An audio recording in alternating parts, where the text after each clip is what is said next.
blindknowledge.com. Now recording.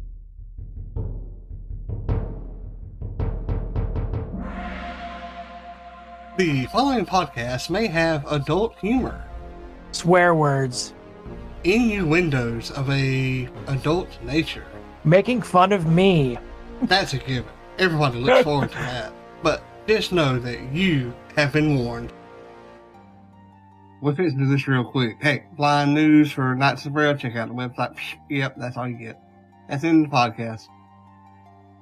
That would be funny, wouldn't it? That'd actually be hilarious. But definitely, yeah. Check out the Knights of the Braille website at www.knightsofthebraille.com. Or Are you sure it's not Knights? I'm pretty sure it's not Knights. That joke's old. It's been old. The Knights who say knee? No, just no. But You've never watched Quest for the Holy Grail, have you? Sir, are you saying I have never once watched Monty Python's Quest for the Holy Grail? Okay, you have. Okay, good. Because, sir, it is merely a flesh wound. I love that movie. No, you don't try to. Have you ever watched or read all the Harry Potter books? No. Anyway. Not a whole lot of news, but we're still doing the blog, so I hadn't done one in a while because life has been like crazy for me. Hopefully gonna get back into it. It's trying to catch up on everything. But Jesse, Yes. let's go into the library. And what's your book? I do not know the author, but it is called The Pigman. It's a book that we read in school. The author's name is Paul something, but I could not make out what Alexa said. It's about these two characters, John and Claire. And Claire was I believe like a rich girl, and John's like from the wrong side of the tracks. And they come in contact with this old lonely man, and through him, like, their lives change, like they grow closer together and good things start to happen. It's a very moving book. It's one of those, like a contemporary, I guess you would call it. But I was one of those weird kids that loved every book we read for school, and I adored this book. There's a sequel to it I haven't read yet, but I've read it, I think, 3 times now, and 5 stars all the way. Oh. Speaking of that, I know another book that you have to read.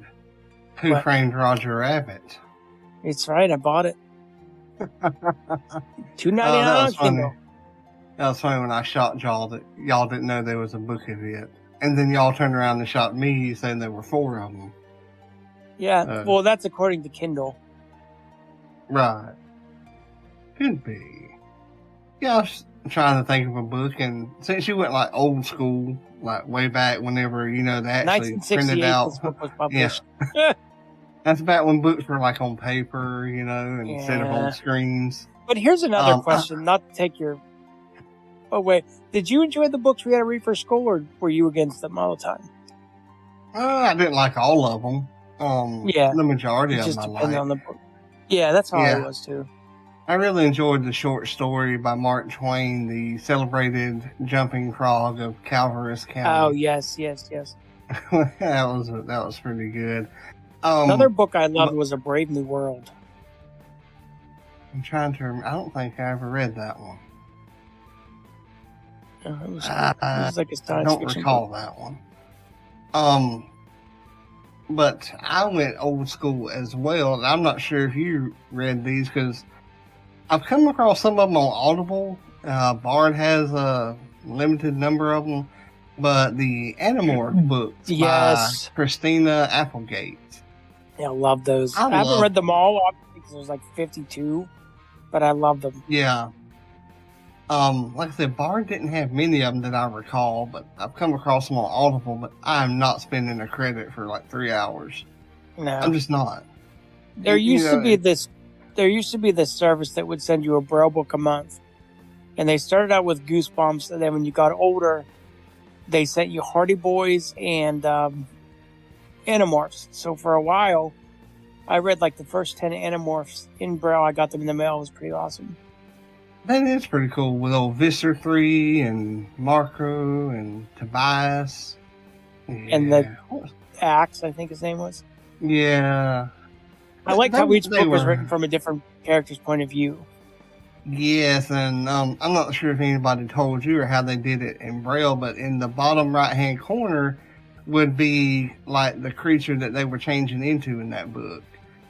Like, oh, okay, yeah, they did. Say on the front cover, say it was one of them changing into a bee. You know, well, you could flip up the right-hand corner of the books on the bottom, the bottom right-hand corner, and you could see them morphing from a person into the bee or whatever the animal was. That's cool. Really, really cool. What was Visser 3? Was he the villain? Yes. Okay. Like that, I never read all of the books either. I think I quit after like 20 something. I swear there was 52. I could be wrong, but there was 50 some, I think.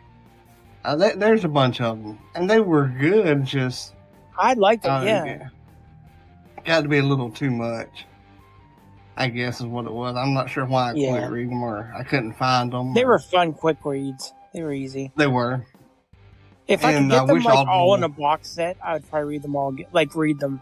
Yeah, I would too. But I'm like I said, I'm not paying the credit for one. I wouldn't either. Like 3-hour book. And there was a short-lived Nickelodeon series of those I enjoyed. I never watched it.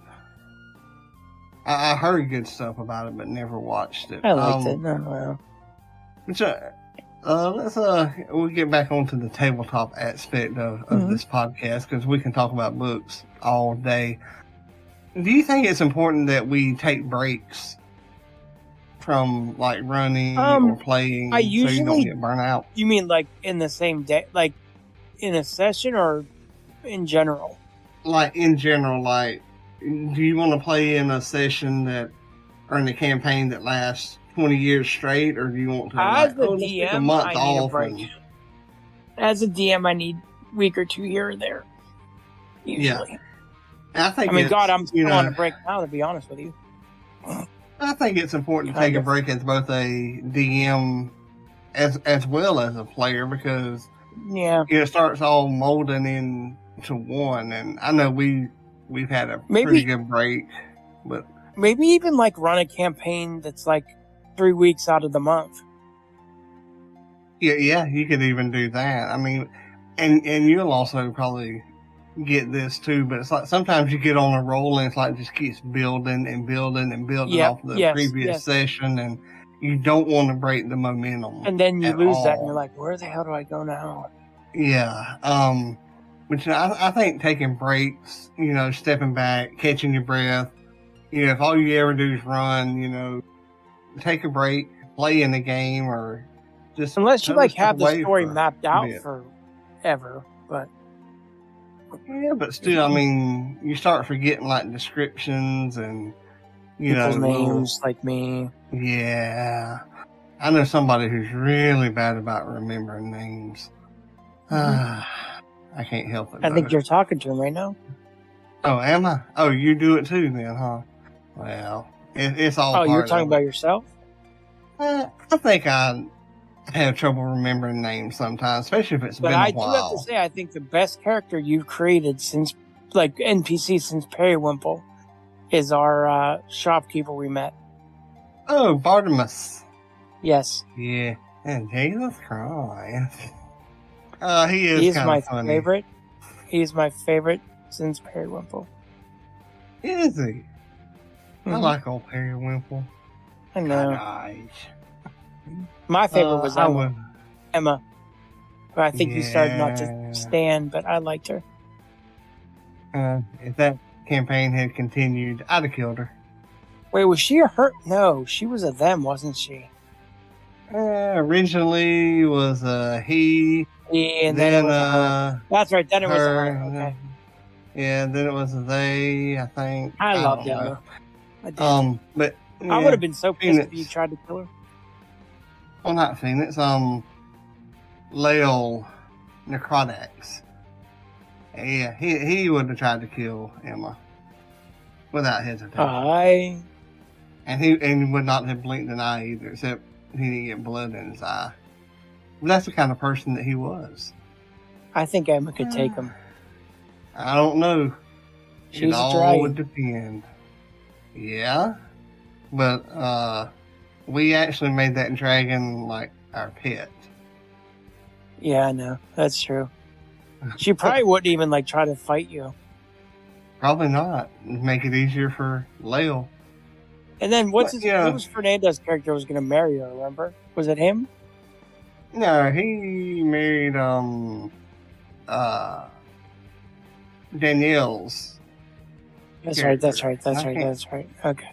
I can't remember them. But Althea. you know, I only remember that because I created the character. Right. But, it is important to take breaks, to step back, to, maybe even let somebody else, run a session or two to kind of clear your mind, clear your queue, or whatever you want to call it. Very, very important. And this is all if I can remember this, because I'll probably forget to take the notes, but might have a character interview for the next week. Let's see, we've interviewed Talon, right? Yeah. No, you didn't interview Talon, you interviewed Gregor. Okay, so we might have to interview Talon. Right? I think so. Yeah, it was Gregor, pretty sure. But yeah, we'll probably do like a character interview next week.